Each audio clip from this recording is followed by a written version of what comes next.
नमस्कार. आज आपण वीज बॅकअपच्या उत्क्रांतीचा एक जबरदस्त प्रवास पाहणार आहोत. विचार करा, जसा दगडाच्या चाकापासून ते आजच्या सुपरफास्ट स्पोर्ट्स कारपर्यंतचा फरक आहे, तसाच काहीसा फरक आज आपण अनुभवणार आहोत. एका बाजूला आहेत आपले जुने, विश्वासू पण आता कालबाह्य झालेले योद्धे, म्हणजे ते अवजड UPS आणि लेड ॲसिड बॅटरी, आणि दुसऱ्या बाजूला आहे एक नवा, चपळ आणि स्मार्ट खेळाडू प्युअर पॉवर 3.0.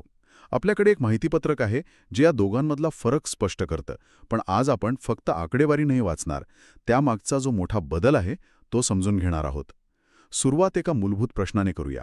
खरं सांगायचं तर अनेक दशकं या जुन्या अवजड बॅटरीने आपलं काम व्यवस्थित केलं. मग अचानक असं काय बदललं की ही जुनी प्रणाली आता अपुरी वाटू लागली आहे? प्रश्न खूप छान आहे आणि याचं उत्तर गरज या एका शब्दात दडलेलं आहे. हे मान्य करायला हवं की 20 वर्षांपूर्वी वीज गेल्यावर फक्त दिवे आणि पंखे चालू ठेवणं पुरेसं होतं. त्यासाठी लेड ॲसिड बॅटरी एक उत्तम पर्याय होता. पण आजच्या व्यवसायाचं जग पूर्णपणे बदललं आहे, हो की नाही? अगदी. आज आपल्याकडे डेटा सेंटर्स आहेत, 24/7 चालणारे सर्व्हर आहेत, संवेदनशील वैद्यकीय उपकरणं आहेत. आज वीज जाणं म्हणजे फक्त अंधार होणं नाही. नाही, आता व्यवसाय ठप्प होणं, डेटा गमावणं. बरोबर. आणि लाखो रुपयांचं नुकसान होणं. आजच्या व्यवसायांना फक्त बॅकअप नकोय, तर अखंडित आणि बुद्धिमान पॉवर हवीय. आणि इथे जुनी प्रणाली कमी पडते. म्हणजे आता फक्त लाईट गेली तरी लाईट जायला नको, एवढी साधी गोष्ट राहिलेली नाहीये. पण मला त्या एका क्षणाबद्दल जाणून घ्यायचंय, जेव्हा वीज जाते त्या क्लिकच्या आवाजात नक्की काय घडतं? कशा प्रतिसाद देतात या दोन्ही प्रणाली? तुम्ही अगदी योग्य ठिकाणी बोट ठेवलंय. याला स्विच ओव्हर टाईम म्हणतात आणि इथेच तंत्रज्ञानातला खरा फरक दिसतो. प्युअर पॉवर 30.0 ही एक ऑनलाईन प्रणाली आहे. एक मिनिट थांबा. ऑनलाईन म्हणजे काय? म्हणजे ती सतत इंटरनेटला जोडलेली असते की याचा अर्थ काही वेगळा आहे? नाही. ऑनलाईन म्हणजे मुख्य वीज पुरवठा थेट बॅटरीमधून जातो. त्यामुळे जेव्हा वीज जाते तेव्हा स्विच करायला काहीच वेळ लागत नाही. प्युअर पॉवर 30.0 4 मिलीसेकंडपेक्षा कमी वेळेत बॅटरीवर शिफ्ट होते. काय सांगताय? फक्त 4 मिलीसेकंड? हो, म्हणजे आपल्या डोळ्याची पापणी लावायला जितका वेळ लागतो त्याच्या कित्येक पट कमी वेळात. याचा परिणाम असा होतो की तुमच्या सर्व्हरला, कॉम्प्युटरला किंवा लिफ्टला कळतं सुद्धा नाही की वीज गेलीये. ठीक आहे, 4 मिलीसेकंड हे ऐकायला खूप प्रभावी वाटतं. पण मला एक व्यावहारिक प्रश्न पडलाय. सामान्य व्यवसायाला खरंच इतक्या कमी वेळेची गरज आहे का? समजा स्विच ओव्हरला 4 ऐवजी 20 किंवा 50 मिलीसेकंड लागले तर त्याने खरंच काही बिघडेल का? नक्कीच बिघडेल. आजची अनेक उपकरणं, विशेषतः IT इन्फ्रास्ट्रक्चर आणि ऑटोमेशन मशिनरी, वीज पुरवठ्यातल्या अगदी छोट्या व्यत्ययासाठी सुद्धा खूप संवेदनशील असतात. 50 मिलीसेकंडच्या फरकाने तुमचा संपूर्ण सर्व्हर रिबूट होऊ शकतो. अच्छा, म्हणजे तासभराचं काम वाया जाऊ शकतं. बरोबर. याउलट पारंपरिक लेड ॲसिड इन्व्हर्टरचा स्विच ओव्हर धीमा असतो आणि त्याचवेळी जर एखादा एअर कंडिशनर किंवा मोठी मोटर सुरू झाली तर ती प्रणाली चक्क ब्लॅकआउट होऊ शकते. म्हणजे बॅकअप असूनही सगळं बंद? हो, तेच. अरे बापरे. म्हणजे वीज गेल्यावर बॅकअप असूनही पुन्हा वीज जाण्याचा धोका. ठीक आहे, समजूया की बॅकअप यशस्वीपणे सुरू झाला.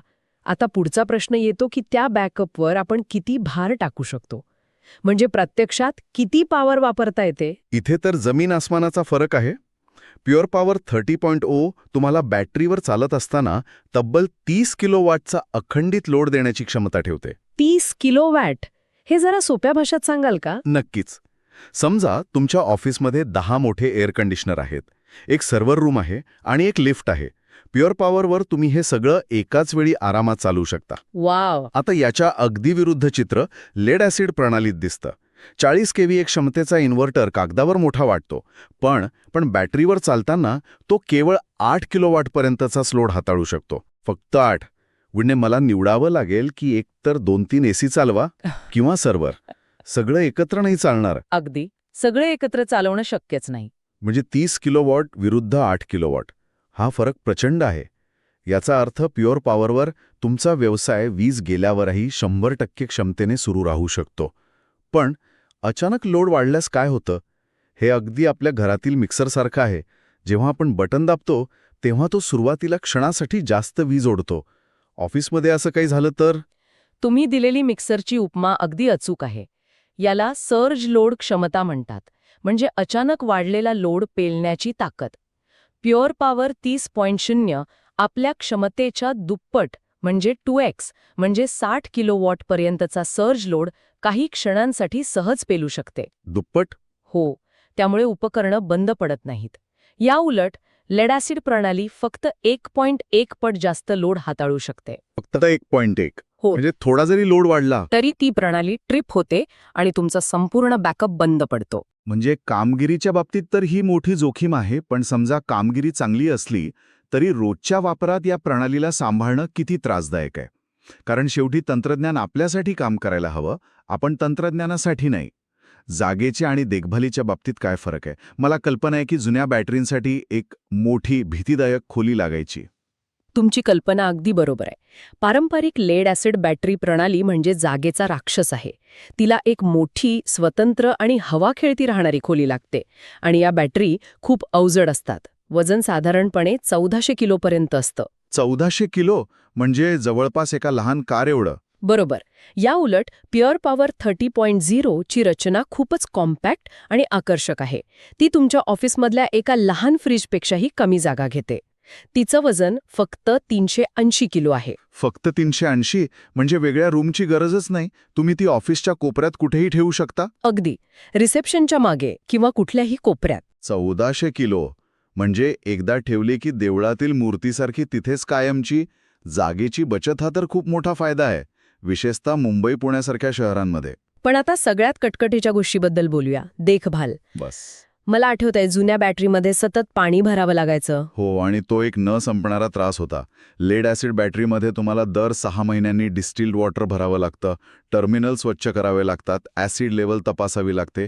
हे सगळं चुकलं तर बॅटरीचं आयुष्य कमी होतं. याउलट प्युअर पॉवरचं काय? प्युअर पॉवर 30.0 ला अक्षरशः शून्य देखभाल लागते. इन्स्टॉल करा आणि विसरून जा प्रकारातली ही प्रणाली आहे.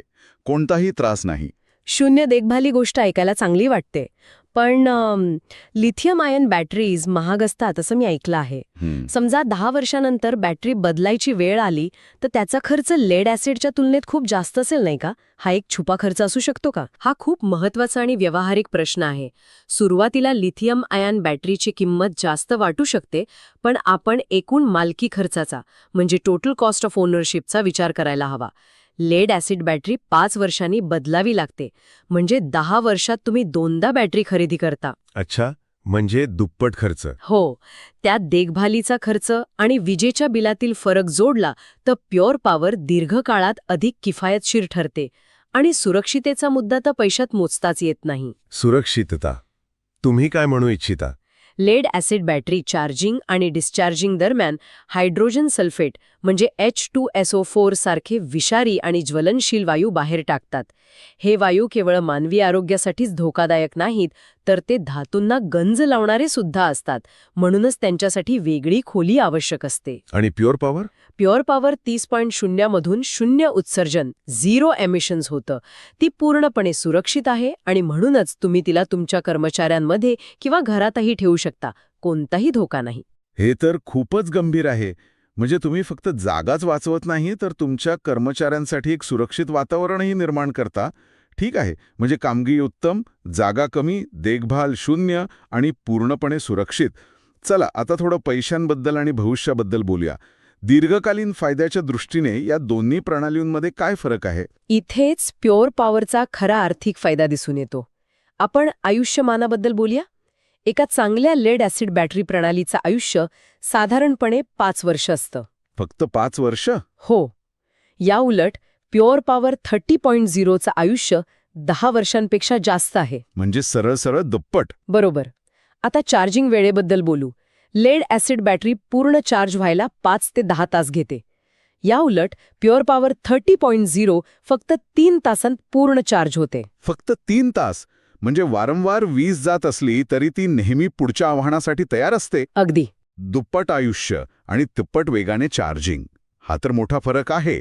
पण मला बॅटरीच्या क्षमतेबद्दल आणखी एक गोष्ट समजून घ्यायची आहे. तुम्ही म्हणालात की लेड ॲसिड इन्व्हर्टर 8 किलोवॅटचा लोड उचलतो. पण बॅटरीच्या क्षमतेबद्दल काय? म्हणजे किती वेळ बॅकअप मिळेल यातही फरक असतो का? नक्कीच असतो. आणि इथे तंत्रज्ञानातील एका मोठ्या फसवणुकीसारखा प्रकार आहे, जो आपण समजून घेतला पाहिजे. याला डेप्थ ऑफ डिस्चार्ज किंवा DOD म्हणतात.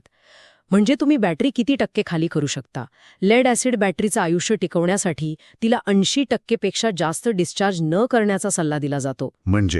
म्हणजे तुम्ही 32 किलोवॉट क्षमतेची बॅटरी विकत घेता, पण प्रत्यक्षात तुम्हाला फक्त 25.6 किलोवॉट ऊर्जाच वापरता येते. बाकीची क्षमता असूनही निरुपयोगी ठरते. म्हणजे आपण एक मोठी पाण्याची टाकी विकत घेतो, पण आपल्याला सांगण्यात येतं की खालचा 20% भाग कधीच वापरायचा नाही. अगदी बरोबर. या उलट प्युअर पॉवर 30.0 मध्ये 95% डेप्थ ऑफ डिस्चार्ज मिळतो. 95%? तुम्ही तब्बल 28.5 किलोवॉट ऊर्जा वापरू शकता. याचा सरळ अर्थ असा की कमी क्षमतेची बॅटरी असूनही प्युअर पॉवर तुम्हाला जास्त वेळ बॅकअप देते. हा केवळ क्षमतेचा नाही, तर पारदर्शकतेचाही मुद्दा आहे. बरोबर. वाह! म्हणजे कागदावरच्या आकड्यांपेक्षा प्रत्यक्षात मिळणारी ऊर्जा जास्त महत्वाची आहे. हे सगळं ऐकून वाटतंय की आपण एका साध्या फोनवरून थेट स्मार्टफोनवर आल्यासारखा हा बदल आहे. पण भविष्याचा विचार केल्यास प्युअर पॉवरमध्ये अजून असं काय विशेष आहे जे तिला फ्युचर प्रूफ बनवतं? इथे काही खूपच रंजक वैशिष्ट्ये आहेत जी लेड ॲसिडच्या जगात अशक्य आहेत. पहिले म्हणजे सौर ऊर्जा. समजा तुमच्याकडे सोलार पॅनल आहेत आणि वीज गेली, तर पारंपरिक इन्व्हर्टर प्रणाली सौर ऊर्जेचा वापर करू शकत नाही. अच्छा. पण प्युअर पॉवर 30.0 वीज नसतानाही थेट सौर ऊर्जेवरून चार्ज होऊ शकते आणि तुमचा व्यवसाय सुरू ठेवू शकते. दुसरे वैशिष्ट्य ग्रिड एक्सपोर्ट. ग्रिड एक्सपोर्ट म्हणजे आपण वीज विकू शकतो. हे तर विज्ञान कथेसारखं वाटतंय. हो, हे शक्य आहे. प्युअर पॉवर ही एक बाय डायरेक्शनल प्रणाली आहे. म्हणजे तुम्ही सौर ऊर्जेने तयार केलेली अतिरिक्त वीज ग्रिडला विकून पैसे कमवू शकता. तुमची बॅटरी आता फक्त खर्च नाही तर कमाईचं साधन बनते. जबरदस्त. आणि तिसरे, सगळ्यात महत्त्वाचे वैशिष्ट्य म्हणजे स्केलेबिलिटी. समजा आज तुमचा व्यवसाय लहान आहे, पण भविष्यात तो वाढला तर तुम्ही 9 प्युअर पॉवर युनिट्स एकत्र जोडून तुमची क्षमता 300 किलोवॅटपर्यंत वाढवू शकता. हे अगदी लेगो ब्लॉक जोडण्यासारखं आहे. बरोबर. लेड ॲसिड प्रणालीमध्ये हे शक्य नाही. तुम्हाला जुनी प्रणाली काढून नवीन मोठी प्रणाली बसवावी लागते. अविश्वसनीय. म्हणजे ही प्रणाली तुमच्या व्यवसायासोबत वाढते. तर आजच्या चर्चेनंतर चित्र अगदी स्पष्ट झालं आहे. एका बाजूला आहे एक जुनी प्रणाली जी कमी शक्ती देते, जागा खाते, सतत देखभाल मागते आणि धोकादायक आहे. आणि दुसऱ्या बाजूला आहे एक स्मार्ट आधुनिक ऊर्जा समाधान जे जास्त शक्ती देतं, कमी जागा घेतं, ज्याला देखभाल लागत नाही, जे दुप्पट आयुष्य देतं आणि भविष्यातील प्रत्येक गरजेसाठी तयार आहे. प्युअर पॉवर 30.0 चे फायदे पुन्हा एकदा सांगायचे झाले तर जलद चार्जिंग, जास्त आयुष्य, लिफ्ट आणि एसी सारखी अवजड उपकरणं बॅटरीवर सहज चालवण्याची क्षमता आणि तुमच्या ऑफिसमध्ये सहज बसणारी आकर्षक रचना. इथे एक शेवटचा विचार मांडू इच्छिते. ही फक्त 2 उत्पादनांची तुलना नाही, तर हा दृष्टिकोनातील एक महत्त्वाचा बदल आहे. आत्तापर्यंत व्यवसाय वीज जाण्याची वाट पाहत होते आणि मग प्रतिक्रिया देत होते. पण आता काळ बदलला आहे. व्यवसाय आता फक्त बॅकअप नाही, तर एका स्मार्ट आणि कार्यक्षम ऊर्जा व्यवस्थापन प्रणालीकडे वळत आहेत.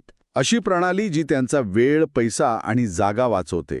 हो, आणि त्यांच्या व्यवसायाला भविष्यासाठी खऱ्या अर्थाने तयार करते. तुम्ही अगदी योग्य म्हणालात. ही चर्चा फक्त इन्व्हर्टरबद्दल नाही, तर भविष्यासाठी तयार राहण्याबद्दल आहे. याने मला एका विचारात पाडलंय.